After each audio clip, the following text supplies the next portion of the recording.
right, hello and welcome to Life on Mars. Episode what? Zero. Episode 0. Is that how we're counting this? Mm-hmm. Okay. Because this is just kind of intro and getting ready. I get to know you. Mm-hmm. Exactly. So I'm Brenton, one of the hosts. And I'm Emily, the other co-host. And we live in the Bay Area with our corgi. Yep. And we like Veronica Mars. Say it like you mean it. Yes, we love Veronica Mars. Yeah, we watched it for the first time this year, and we did it in the span of about 3 weeks. It's a pretty fast month while we were moving. Exactly. So it helped us while we packed. It helped you while you packed. Yeah, I'm a nervous mover. And we pretty much just engulfed it and realized that we wanted to talk about it. And we decided that we needed to do a podcast. And I've got some complaints to file to Rob Thomas, but we'll get there later. Exactly. We'll try and keep each episode spoiler-free. We're going to go episode by episode.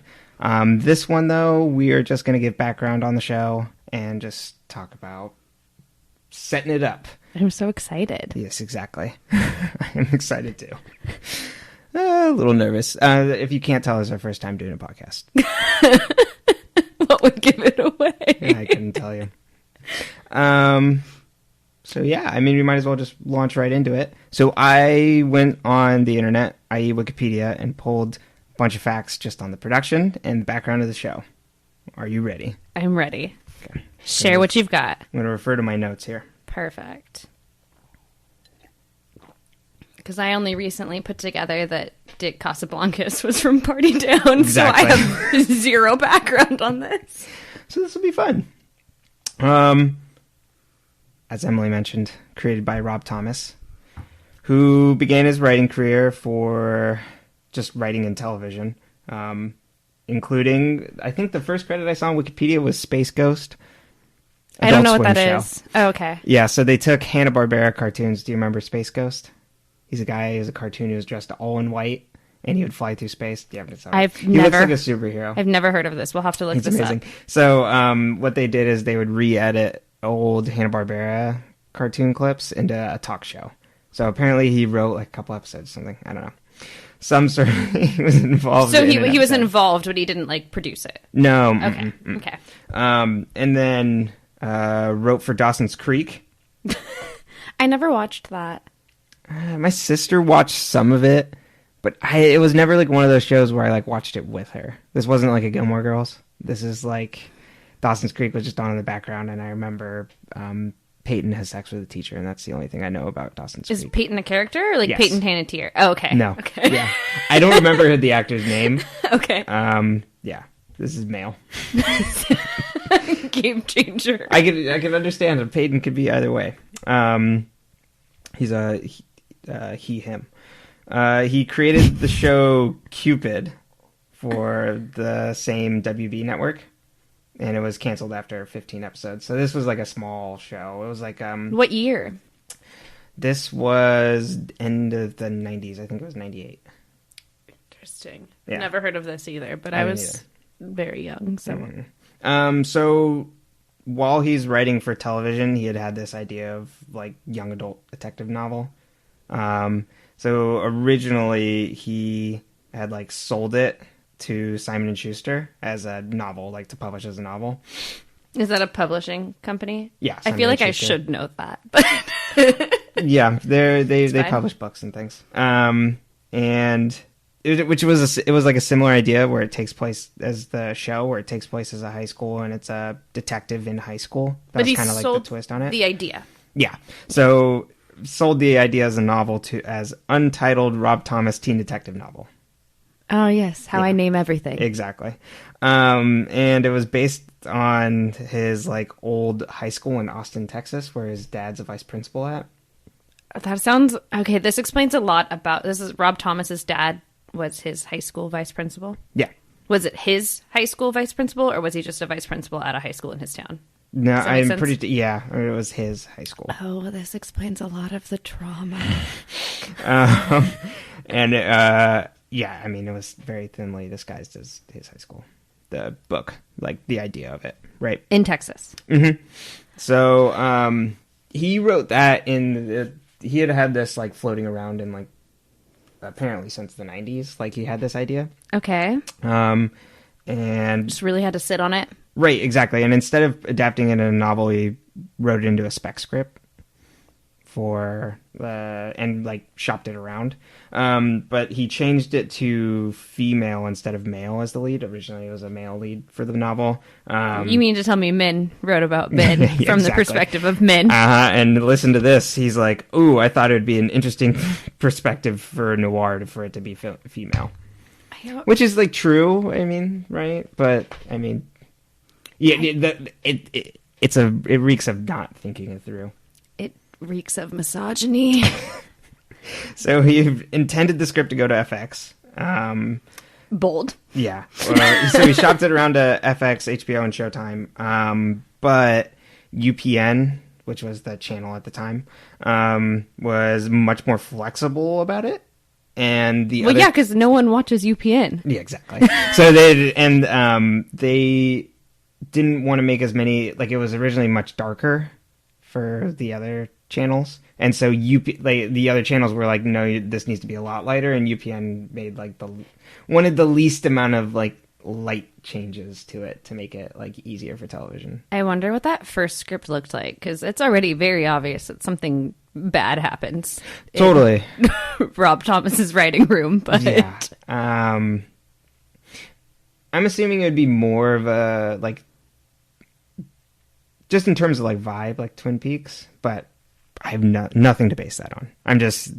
I would assume just because like exactly like 10 years. I mean, Twin Peaks was 91, and that was like noir-ish girl. Dead girl in a lake. Exactly, small town. Interesting. Secrets. So okay. Just in terms of vibe only. Outside of that, but that's all my just thinking about it. So then it was created in 2004. Okay. Ran for 2 seasons on UPN. Missed all of this. I must have been a dance class. It's also UPN. The thing I remember about UPN at the time was that it was when I was scrolling through cable and you would see a movie that you like was just airing that day. I didn't remember that it had any original programming. I just remember it's like, oh, that movie's on UPN. Like, how weird. I feel like that's how I felt about USA or yeah. Before they did like Monk and Burn Notice and all that. That's where Burn Notice was. Mm-hmm. Yeah, because I'd be like Burn Notice, and it'd be like weird movie that I never saw, and then Burn Notice, and then I'd scroll up to Comedy Central and just watch Scrubs all day. Exactly. UPN was kind of somewhere in the middle. Yeah, exactly, where they had some original programming, but majority was re-airing like TV, like movies they had the rights for.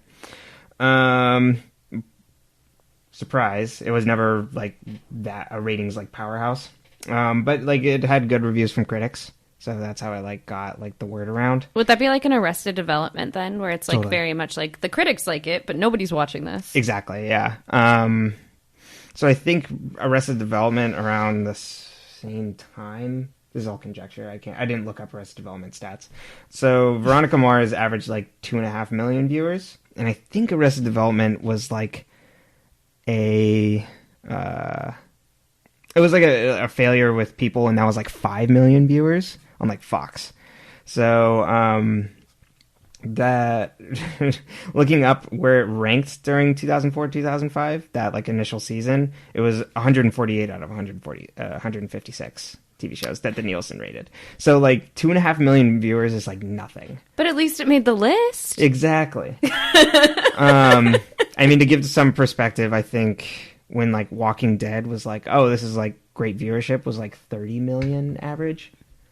That's like a number that doesn't feel real to me. Right. Like I know there's billions of people, but like it doesn't feel real. Right. The 30 million people are all watching The Walking Dead on Sunday. Also, The Walking Dead. I tried. Yeah. I tried so hard.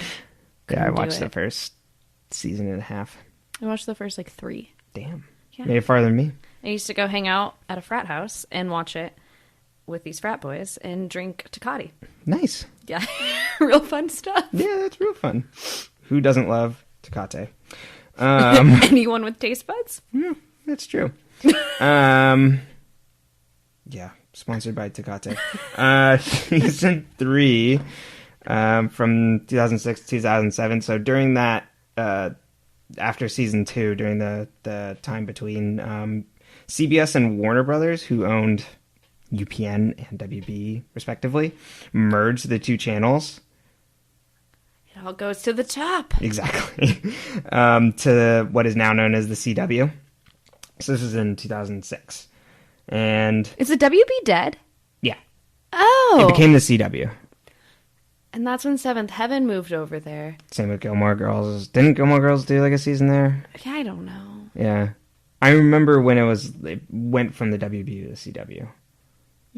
See, I remember that last season of Seventh Heaven being really rough, but I was like super committed, so I kept watching. May I introduce to you season 3? And they brought all the majority of the television shows over from UPN. They said they liked Veronica Mars, and they're like, yeah, we're committed to it. But it continued to not get good ratings, so it was put on hiatus before the last 5 episodes aired, and then that's where like the change in format comes in. And so they aired those last 5 episodes to see if it could get any like boost, and it didn't, so then they canceled it. And the format change was that it went from like a season long case to a case by case procedural episode, basically. Thank you. Yeah, exactly. So they wrap it up before that hiatus. I didn't realize the hiatus, because when you binge watch it, you're just like, it's weird that they changed this all of a sudden. The end is in sight. Right, exactly. And then there was a few months in between. Like they finished airing it like February of 2007. What was I doing in February of 2007? Oh yeah, what were you doing? I was an 8th grader. So I had just turned 14. What a great time. It's not a good time. Awesome. So after it was canceled, it very similar to how other shows that were prematurely canceled talk about like, oh, we're going to put this into a movie. Like Rob Thomas was like immediately floating that idea. Like, I think the article I pulled was in 2008 where he's talking about it. He's got a lot of white man confidence going on with this. Like, it's like, this doesn't work, I'm going to put it in a movie. Yeah, totally. There's a lot of shows that, I mean, there's Arrested Development, Community followed that. Yeah, but Community was always 6 seasons in a movie. True. That was always the plan. Mm-hmm. So it kind of went up, down of like, yeah, I want to make a movie out of this. No, it's not getting anywhere. I'm still committed to this over a number of years. So this was from 2007, and then it got kickstarted in I didn't write down the date. 2013. Because the movie came out in what, 2015? 2016? Yeah. I smartly didn't write down the date, which is great.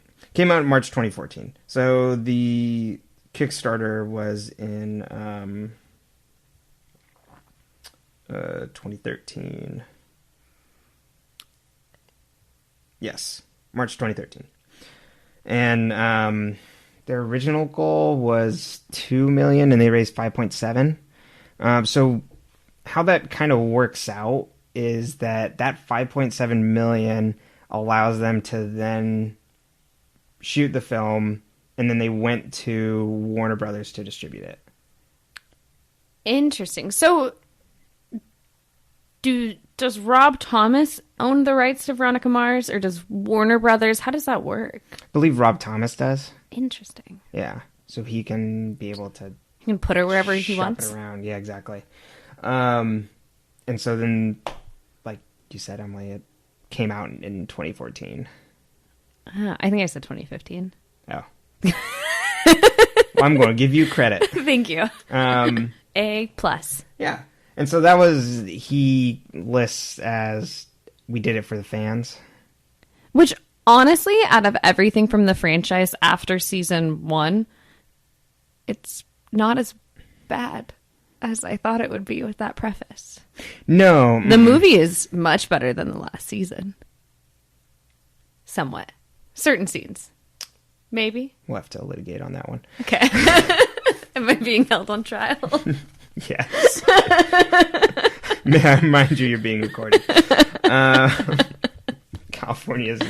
What is it in California where you have to have consent or it's something? It's a dual consent state, so you can't call someone and record their phone call without getting their permission. Okay, good. So that's why when you call, like any you in a room. Any customer service place, they're like, this call may be recorded for quality assurance. It's because if they don't tell you, then they can't legally record it. Gotcha. Interesting. All right. California law. You learn a lot on this show. Season 4. So Hulu just announced it kind of out of the blue in 2018 that they would return for 8 episodes. And then so it came out July of this year. And so they're having the panel at Comic-Con. And it was supposed to come out a week later, but then they said, oh, hey, like, it's being released today. So one of those... Kristen Bell was like, for my birthday, I want it to be released today, which was very cute. Yeah. That's a cute promo. Thank you. I'm into that. I'm into that. Anything with Kristen Bell, I'm into. Exactly. Without spoiling season 4, season 5 is still unconfirmed. But where are they going to go from there? Well, we'll save that for later. Yeah, exactly. But with everything that happens in season 4, Rob Thomas says that's his commitment for the long haul. Like, though he... Yeah. If I could flip this table, I would. Yes. Fun fact about season 4. Kareem Abdul-Jabbar was part of the writing team on episode 6. Kareem? Mm-hmm. No. Yeah. Really? Yeah. Episode 6? Episode 6 is We'll have 4. To, when we dig into that episode, we're going to have to really look into that because my mother loves Kareem. Yeah, he's a prolific writer. I had no idea he was a writer. Mm-hmm. We'll have to call Cecilia. Well, I think one of his more famous, because he writes articles for like online like newspapers and stuff. I think one of his big ones is like him being like him watching Girls and liking it but being critical of it.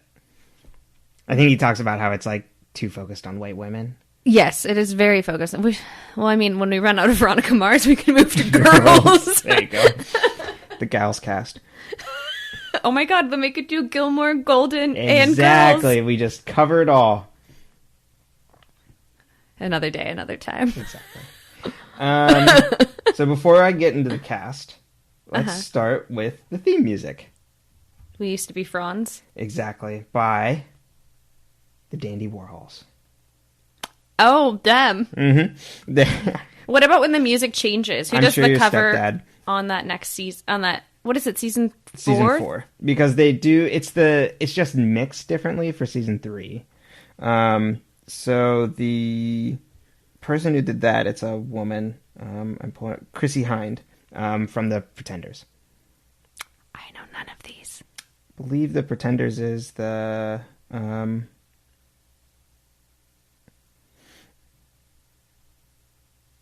man, I forget.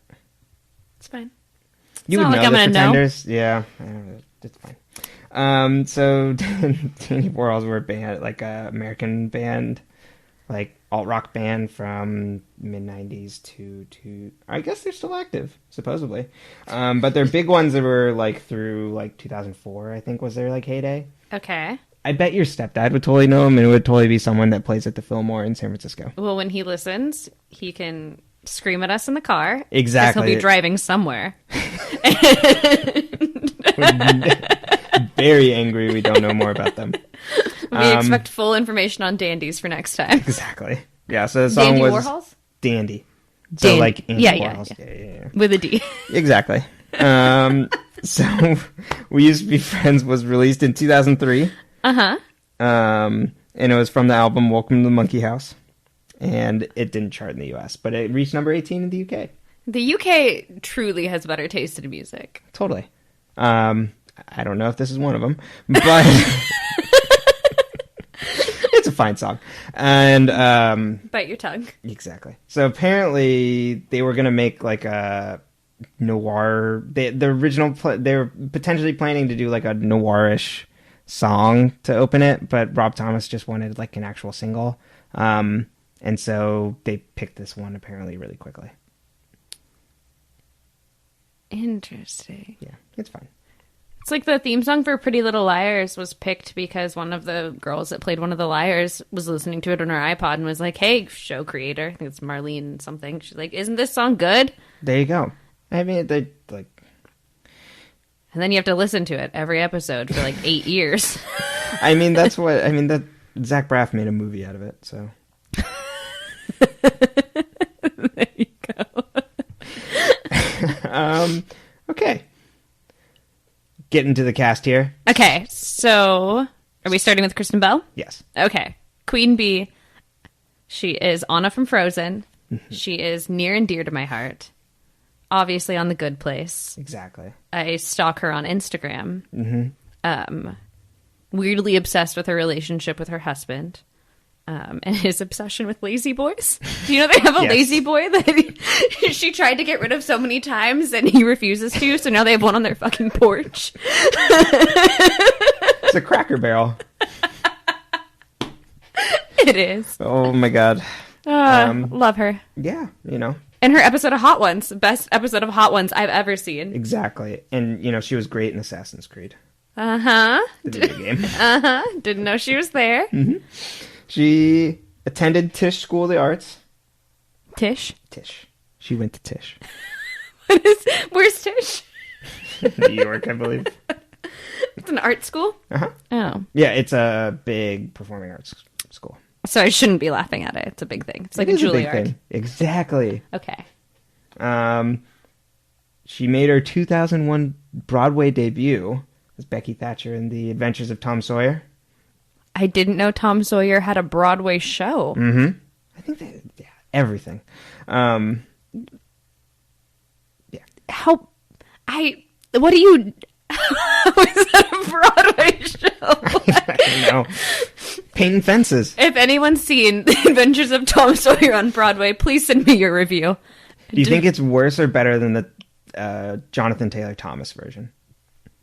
The version I know from a child. I don't think I watched the movie. Oh. I think I only read the book. Really? I never read Tom Sawyer. You never read anything. I read Huck Finn. Okay. Huh. Great film. Your public school system failed you. I was in private school at that point. Oh. I went to public school and I read it. Would that have been middle school? No. It was like... It would have been little, right? Like high school, like somehow, like literature or... Tom Sawyer was high school? Yeah. We read all the classics. I feel like Tom Sawyer is younger than... Like, you read it at a younger age than, like, Huck Finn.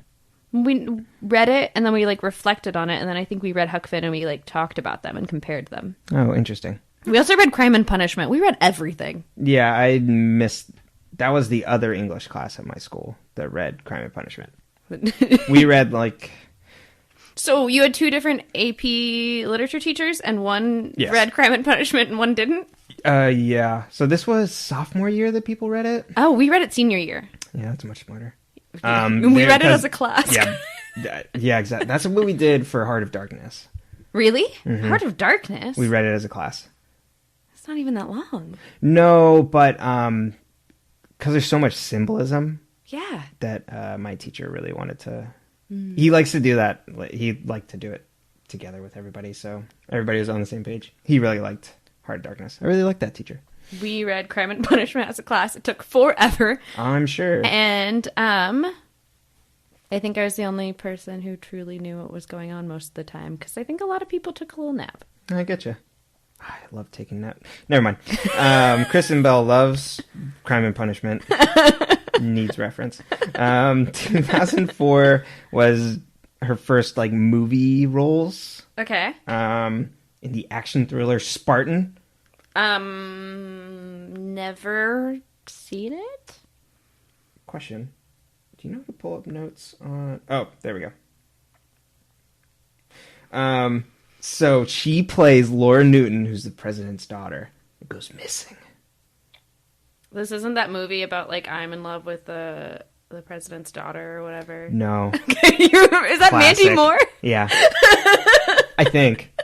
I don't know. I hope so. That was a tremendous movie. And she starred in the Lifetime movie Gracie's Choice. I feel like I've seen that, but do you know the plot? She's a 16-year-old girl who's got to hold her family together. Why? Like her mom goes to jail. Oh. Yeah. I don't think this is a movie I was thinking of then. Okay. This was a Lifetime movie. The only Lifetime movie I can truly remember is the Hayden Panettiere version of the Amanda Knox story. Amanda Knox is super, super active on social media lately. Mm-hmm. She has like a show on Vice. Oh, that explains it. Mm-hmm. I thought she was just... It's and she like talks about I think it's mostly about like famous women that were slut shamed or stuff like that. Or jailed for things that they may not have done. Right, exactly. How did the Lifetime movie fall on that? I very much, because I had a Hayden Panettiere bias because I was very big into Bring It On All or Nothing at the time. Mm-hmm. I was into Heroes. So, see, I never got into Heroes. Mm-hmm. Jim tried with the whole Hayden Panettiere thing, and I was like, it's just not for me. Yeah. Be a good gateway. But I always thought that she didn't do it. In the movie? In the movie and in the real world. Oh, yeah, in real life, too. I'm totally on that side also. But I was just wondering where Lifetime fell. So I think they tried to make it seem as if, like, maybe she could have, but you had a lot of empathy for her. So, like, you didn't want it to be her. Gotcha. But I feel like they tried not to pick a side, and they actually kind of did a good job, but I had so much bias going in that I decided that she didn't do it. Yeah. Hayden Panettiere did not kill him. Well, I'm glad to hear that she's okay. Yeah, so she auditioned for Veronica Mars and was chosen out of one of 500 other women that auditioned. She felt she was chosen with some luck and that she has the exact sass that Rob Thomas wanted for the role. I mean, she does. Mm-hmm. She is Veronica Mars. Yeah, she is sass. But in a fun way. Exactly. In a do-good way. Mm-hmm. Always a do-good way. Totally. All right. So next on my list... You didn't go into Frozen stats? I think we know Frozen. Do we know Frozen? We love Frozen. We do. Yes. Just nationwide. Wholeheartedly as a country. Exactly. That's how we're going to bridge this gap. Frozen 2 is going to come out and pave over those... Never mind. Next on my list is Duncan Kane, played by Teddy Dunn. He's a lawyer now. Yes. I looked him up because I was like, who is this man? Yeah. He now practices law with a focus in white-collar crime and securities litigation. How riveting. It's... Love Teddy. But this isn't completely unprecedented. He studied theater and poli-sci when he was in college. Theater and poli-sci. Mm-hmm. Okay. I can see that. Yeah, at Northwestern. Oh, nice. Yeah. Good school. His two interests. The stage and the law. It's funny, too, because it's not even like any sort of like law relating to performance or like, you know, the protection of performers and things like that. No, it's not like copyright. Or, no, exactly. It's like a white-collar crime. What do you think some of those crimes are? I mean, it has to be like forgery of some kind or money laundering. Yeah. Like, what else do... Stealing a boat? Rory and Logan stole the boat in Gilmore Girls. Is that white-collar crime? I don't know. I mean, it's upper middle class crime. There you go. It's a lot of homeowners association lawsuits.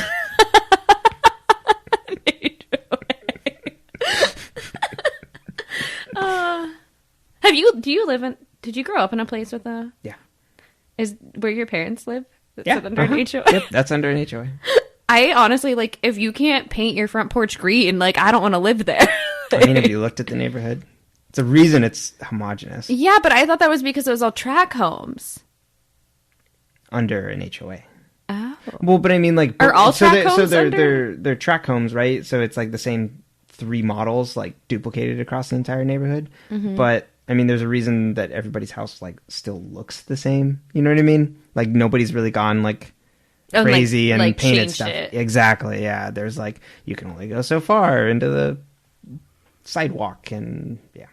Oh, we can't ever live somewhere like that. No. I want to plant weird flowers on the edge of the yard. I get to plant weird flowers on the edge of the yard. Exactly. Also, they have snakes. It's not even worth it. Exactly. They're part of the HOA. They brought the rattlesnake in. I was going to say, is the HOA doing anything about the snakes? No. So they're probably protected. So we live next to a nature preserve. But are rattlesnakes protected? They're nature. And it's reserved. But when they leave the preserve, are they still... I mean, they don't know they're leaving, so it's not fair to the snakes. Exactly. But also, like, I don't want to get bit. Yeah. Oh, anyway, sorry. Yeah, that's why you don't build homes there. He was cast as Duncan, but he was not the first for the role. We'll get into that next. Yeah. I know. So he had roles in the Manchurian Candidate remake and on Gilmore Girls. Yeah, because remember, I was like, one-off episode. I know him, and I looked him up, and I was like, he's in one episode of Gilmore Girls. Exactly. He's the college guy that Emily knows through her friend, and so comes and meets Rory at her like apartment, so they go on a date later, and then he's like super horrible and just like kind of a douche. Well, and yeah, it's the day she's packing to move out of her freshman dorm, and she's drinking her like party punch, and he's like, "You smell like alcohol." Mm-hmm. And then is it that she makes Dean come and get her? Yes. Oh, poor dumb Dean. Yeah, I know. Poor Teddy. His last role was in a 2009 movie called A Good Funeral. As opposed to a bad one? Yeah. Hey, they knocked it out of the park with this funeral. Okay. Yeah. That's all my fun facts for Teddy Dunn. There's not a lot. Well, I mean, no notorious cases. He hasn't gotten to go to the Supreme Court or anything. Nope. Okay. Not on Wikipedia. Teddy, you out there? Can you give us some fun facts? An update. How you doing? The Duncan update. The Duncan date? Yeah, ooh, baby. And you can eat Dunkin' Donuts. I'm sure he loves that. All right. So, next, talking about Logan Echols, played by Jason Doring. My true favorite character. I mean, not at the beginning. His arc. He has an arc. He's got an arc. This is his first big role, as for most of the people that were in this cast. And his muscles just get bigger with each passing season. Yeah, he's ginormous now. He had lots of kind of small TV roles through like 5 years-ish before it. Okay. Had a minor part in the movie Deep Impact, asteroid movie. I don't know. So there was two. It stars Elijah Wood and Morgan Freeman. I think. Is Elijah Wood the one from Lord of the Rings? Yeah. So this is before then. I think Deep Impact was 98. Okay. So there were two competing asteroid movies. It was Armageddon and Deep Impact. I didn't see either, so I did not contribute to this. Oh. Is it 1998? Yeah, 99-ish. Yeah, I wasn't picking out asteroid movies at that age. Yeah, I mean, I watched them later because I was 6, but I remember Armageddon a lot more than I remember Deep Impact. But you saw them both? Of course you did. Yeah, of course I did. So he originally was brought in to audition for Duncan, and they thought he was too dark. So they brought him back and had him audition for Logan multiple times. And he was actually only supposed to be a guest star in the pilot. Much like Amanda Seyfried, right? Mm-hmm. Wasn't she only supposed to... It's like, oh, here's the dead girl. And Right, exactly. And then they like peppered it in throughout the rest. And then they expanded his a lot. Because I think in the pilot, that's like where the ending is... where it gets resolved with Like, Logan Weevil. didn't do it? No. It's he's giving Veronica shit, and then Weevil like helps like solve that. If you remember that, yes. Yeah. So I think he was just supposed to like exit after that. He doesn't do a ton of work, but he's showed up in other like TV shows and another Rob Thomas show, iZombie, which multiple people on this cast have. But he is a voice in he's a voice of Terra in Kingdom Hearts. Really? Mm-hmm. So that was starting in Birth by Sleep. Which one is that? That was the one I play. It originally came out for the PSP, and it was the one I played on the TV. Yeah. Gotcha. Mm-hmm. So do producers like Rob Thomas or like Ryan Murphy, like, do they just keep their like little collection of actors that they like to use and pull them out when they go to different places? Yeah. Is that Jason Doring wouldn't really qualify as part of that. But I think that's why when they show up as maybe like one, it's like, oh, I know this person, one off. But that would apply to, when you see like Kristen Bell popping on stuff that he does, and the guy who plays Dick Casablancas, who I will get to in a minute. Last fun fact for you on Jason Doring: he's a Scientologist. No. Yeah. Oh. And so he credits the religion for helping save his career after Veronica Mars. But I loved him. Yeah. Yeah. But I mean, how far can he be if he's still like functioning within normal society?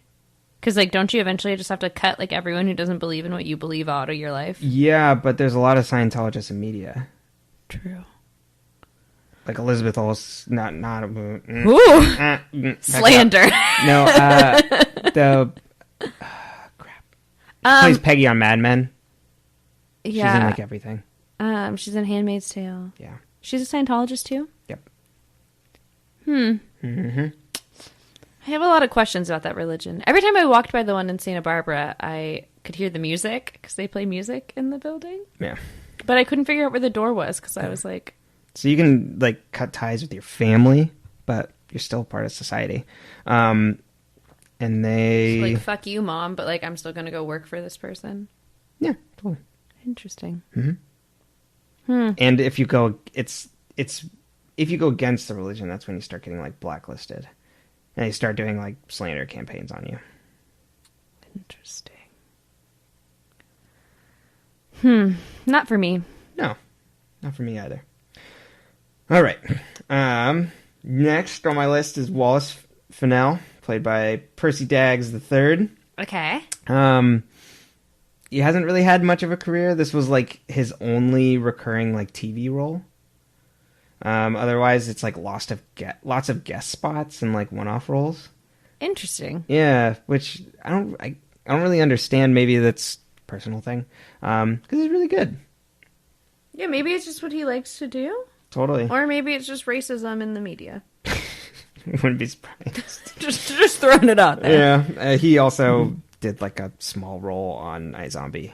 But otherwise, he hasn't really done a whole... I mean, you could look and see that he's been on a ton of different shows, just one guest off, but nothing really like notable to bring up and talk about, like some sort of meaty role he's been a part of. But one thing I did find funny on Wikipedia and IMDb, his sister was on a 2004 episode of Made as an aspiring surfer. Really? Yes. Title: Selena is made into a surfer chick. Okay, so I loved Made. I watched Made all the time. Like, it was my go-to, like, sitting at Granny's house, nothing to do in the afternoon TV show. Because, like, by then it's like, okay, all the music videos are done playing in the morning, and, like, there's nothing good on the regular channels. So you'd go watch Made. And I will never forget the one about the girl who wanted to be a BMX biker, and she was a girly girl, and she just wanted to do it. So they bought her all this like Fox clothes, because you know, and she did a backflip on a bike, and she was like the second girl to ever land a backflip on a bike in like an amateur competition or something like that. I mean, that's pretty awesome. Yeah, so I always thought that show did good things. I was all for it. The True Life, I like eat skin, or you know, whatever that show was. Like, I couldn't handle that one, but there were some weird ones. Oh God, I eat skin. That's a. I don't think so. It's more like I eat like, you know. Hope it's their own. Like plastic or sure that baking wasn't Dateline? soda. It might have been 2020. Exactly. It was bad. But I loved Maid. Yeah, no, Maid was really. It was a cool idea for sure. And it was kind. And compared to the rest, like when you're competing with the show Next, I feel like. Oh God. Yeah. Yep. So now we're on to Dick Casablancas, played by Ryan Hansen. Whew. Do you know he and Kristen Bell are friends in real life? That is pretty amazing. Yeah, they hang out, and she has a bunch of pictures of like him and Dax and like her and his wife, and yeah, they hang out with their kids together, and like they go on vacations together. I mean, he seems like he'd be an okay guy, since like he just. He always plays douchebags. Exactly, yeah. If you can play a douchebag on TV and people are still friends with you. Odds are good you're probably a nice person. Exactly, yeah. He had guest roles on That's So Raven. No way. And do you remember Grounded for Life? Yeah. Yeah, Grounded for Life. But he auditioned for Duncan for Veronica Mars. They all did. Everybody wants to be the star. Exactly. I don't blame them. So then Rob Thomas told him to try out for Dick. And so obviously landed a role. That was like one of probably the biggest thing he's known for. Second being Party Down. So was Veronica Mars before Party Down chronologically? Yeah. Party Down was 2008. Yeah. 2009. It had to be after Mean Girls. Mm-hmm. Because Lizzie Kaplan, isn't it? Yeah, totally. Yeah, so 2009 was Party Down. And then he does a lot of I guess he's a recurring role in Two Broke Girls. I've never watched that. Yeah, I don't feel like we need to watch it. Really? No, I think it's decently racist. Oh God. Yeah, no, we don't need to hang out in that crowd. Yeah, I don't know. It's CBS sitcom. I don't really need to dig into that one. And it's racist? I mean, I guess it's not. I think it's surprising. I think it's like that soft racism.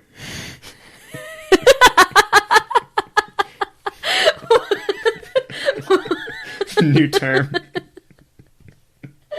Flaccid racism. Oh, it's so problematic. Yeah, I don't like that name for it either. I don't like it at all. I don't like it. Racism is soft. It's bad. We denounce that. I'm sorry. Shouldn't have said anything. I should not have said that. Exactly. Oh boy. All right. Pivoting away from that one. Boy. We can edit that. Yes. I control it. Played by Francis Capra. Yes. He was actually a child actor. And his first role was in A Bronx Tale in 1993 at the age of 9. A Bronx Tale? Mm-hmm. Like the Bronx? Yes. Okay. I remember hearing about the name sounded familiar, but then when I read the plot summary, I'm like, oh, I've definitely not seen this movie. I've never heard of it, but that's not saying much. I haven't heard of most things.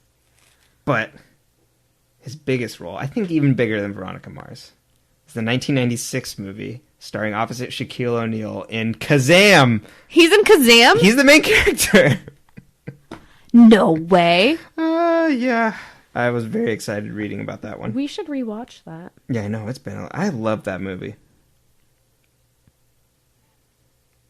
I feel like I couldn't tell you anything about it, like plot-wise, but I know I've seen it. I remember seeing it a lot as a child. I just like Shaquille O'Neal. Me too. So another MTV show I loved was Cribs. Mm-hmm. And his Cribs episode was my favorite because he had this big, giant, round bed that was like bigger than a California king because it's like he needs a big bed. He's a big dude. He's an American king. But it's like a big round bed in the middle of a giant room for Shaq. And I was like, this is everything I've ever wanted. I bet he had to get that like custom made. Yeah, I'm sure everything in his life has to be custom made. Poor Shaq. Actually, no, he's doing fine. No, he's fine. He's doing great. He's good. Yeah, he's on TNT. He's cutting it up and with Boomer and the gang. As a kid, he was a basketball player that, like, you knew, and, like, you knew if you met him, he'd be, like, really cool to you. Yeah. You know what I mean? Like, he was never going to be mean to kids. No, he was on, like, Nickelodeon all the time. Yeah. It's like, yeah, I like this guy. But back to Francis Cap. This is our Shaq love letter. Exactly. Again, also same thing, lots of television roles afterwards, but he owns a production company. Oh. So he produces, like, small, like, more indie films and stuff. That's so cool. Yeah. So he's doing cool stuff, for sure. All right, and the final one that I pulled information on, we can talk about Amanda Seyfried a little bit, but I pulled it more on Keith Mars. Okay. I mean, we can at least briefly touching on Amanda Seyfried. She had just kind of done Mean Girls at the time. Was it before this? Yes. So it came out in 2003. Okay. But, like, her being a part of Veronica Mars, I think, was around that time when it was, like, coming out. And then, like you mentioned, that it was originally just supposed to be that one-off. But then brought her back for other roles in season 1. And she's, like, appears briefly in season 2 and, like, some flashback stuff. Yeah. So. Yeah, I don't know how they would have wrapped up the story without bringing her back in a couple of times, because, like, you'd never seen what happened since she is the murder victim. Right, exactly. So it's like, oh, well, we're just never going to revisit that? Mm-hmm. Right. So, yeah, I think it worked out. Mm-hmm. But for Keith Mars, and played by Enrico Colantoni. Whew. Uh-huh. A lot. So he's Canadian. He's from Toronto. Oh. Studied at the American Academy of Dramatic Arts, and then went on to graduate from Yale School of Drama. So he's definitely, out of everybody, like, that I've pulled, the most accomplished. And I mean, he's had a longer period to do stuff. But he's best known as Elliot DeMoro on the sitcom Just Shoot Me. I've never heard of this. Ran in the 90s to early 2000. And it's a magazine, like a fashion magazine. So, like, a Cosmo stand-in, and he was the photographer there. He was, like, the main character, pretty much. Is this a show we should watch, or is this like a... It was a show I watched, like, just randomly. It was, like, one of those shows that would be on, like, TBS. Like Everybody Loves Raymond? Yeah, kind of. It was before that. Or, like, Home Improvement? Yeah. So you'd just be... It's like a sitcom, so I'd just be watching it. I mean, David Spade was on it. Brian... Oh, crap. I just lost his name. Comedian, bigger guy. That's right. I mean, we don't need to go back and, like, watch Just Shoot Me. I remember enjoying it at the time. Okay, so it's not worth revisiting. It's a 90s sitcom. Okay. And he's had other, like, big recurring roles. I never watched Flashpoint. That was, like, a drama show, I think, about policemen on, yeah. Interesting. Like, around, like, 2008. And then he had a recurring role on Person of Interest. I've heard of that one. Yeah, and that recently wrapped up. He's like a mob boss. Interesting. Okay. Yeah. Exactly. I've heard Person of Interest is good. I never watched it. Biggest thing I knew about it is one of the guys from Lost is on it.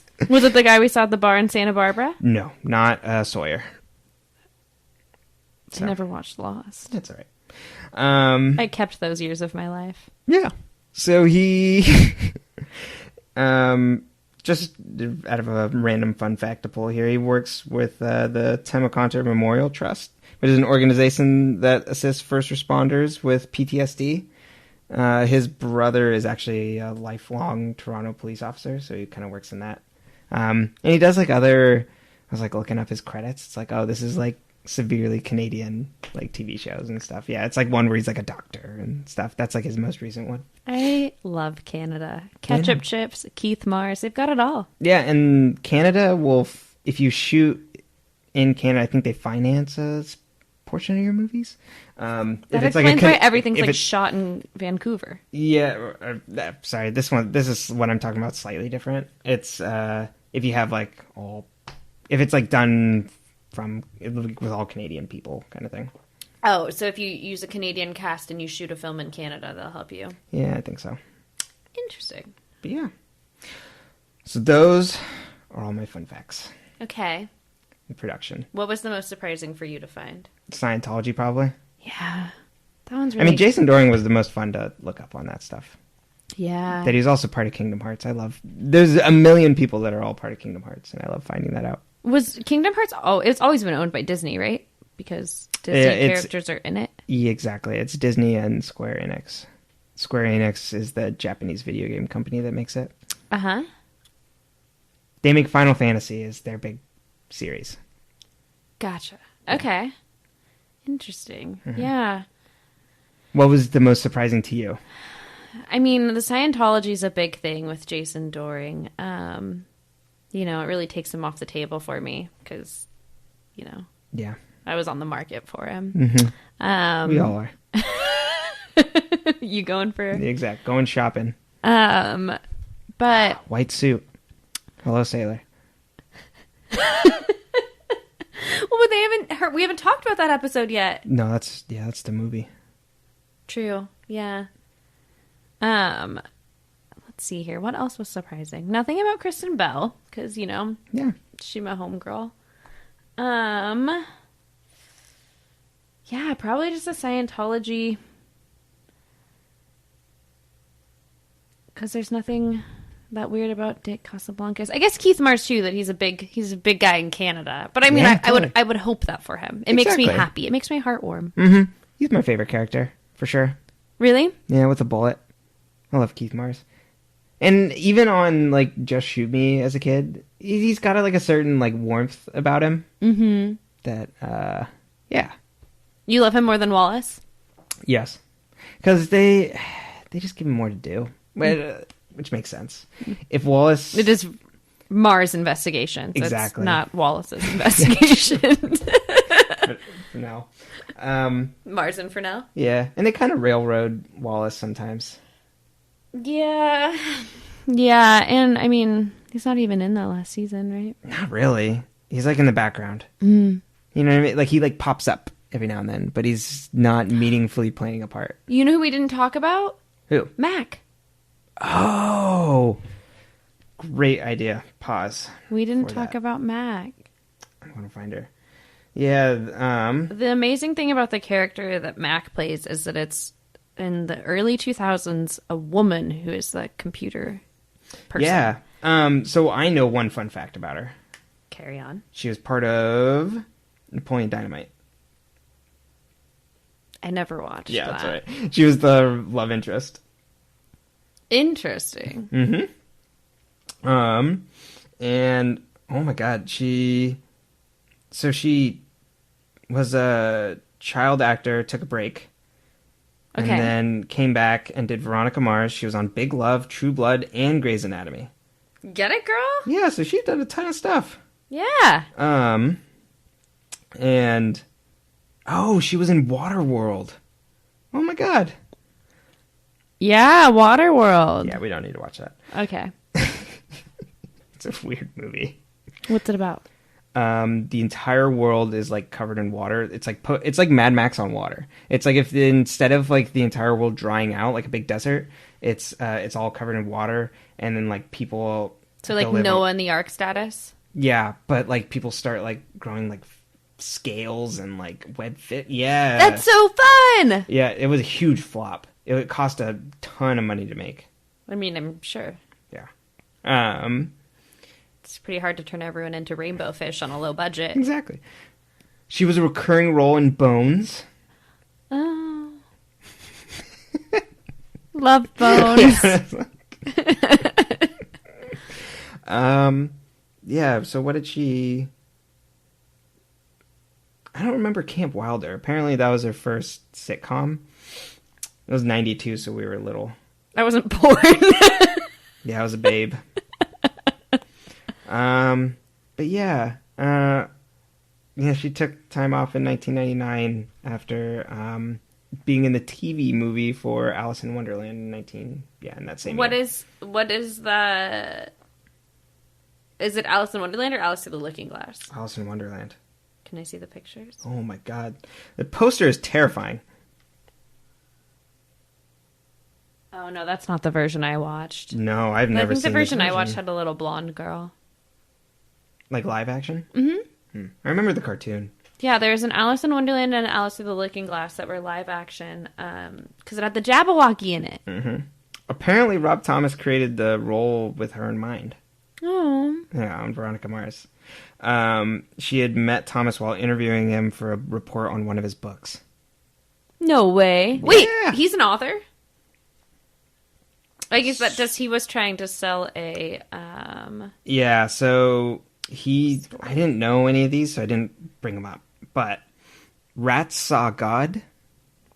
Uh-huh. Slave Day. Mm-hmm. Doing Time, Notes from the Undergrad. That sounds Satellite Down. So angsty. I bet these are and Green Thumb. So angsty. Yeah. Like, I'm talking like alternative music angsty. Yeah, I did not know any of these. Maybe we'll have to start a Rob Thomas book club. There you go. Anything else? We can find. I was gonna see if. Yeah. I mean, did we? I think we covered at least all the main characters. Mm-hmm.